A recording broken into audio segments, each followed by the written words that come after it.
जय शिवराय मंडळी.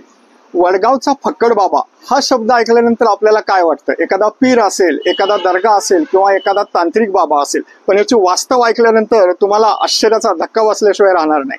तर जेव्हा पहिलं मराठा युद्ध आणि इंग्रज युद्ध या वडगावमध्ये झालं, त्याची पार्श्वभूमी अशी होती की इंग्रजांनी मुंबईवरून प्रस्थान केलं. रघुनाथरावांची फौज पण त्यांच्या सोबत होती. त्यांनी कारला, खंडाळा या मार्गे पुण्यावरती आक्रमण करायचा बेत केला. त्यावेळी जेव्हा फौजा खंडाळा आणि कार्लाच्या आसपास आल्या, त्यावेळेला जेम्स स्टुअर्टने मोठा पराक्रम दाखवला. इंग्रजांना रसद मिळेपर्यंत सरदार भीमराव पानसेंच्या तोफखान्याला न जुमानता 1 महिना तो इंग्रज अधिकारी एकटा काही मोजकी फौज घेऊन तिथे लढत होता.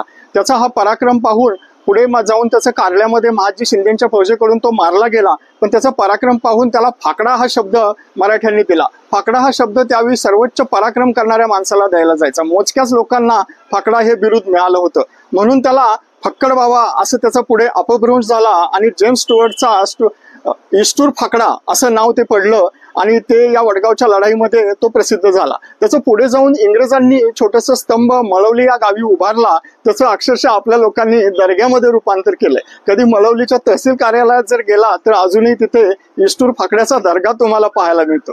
जय शिवराय.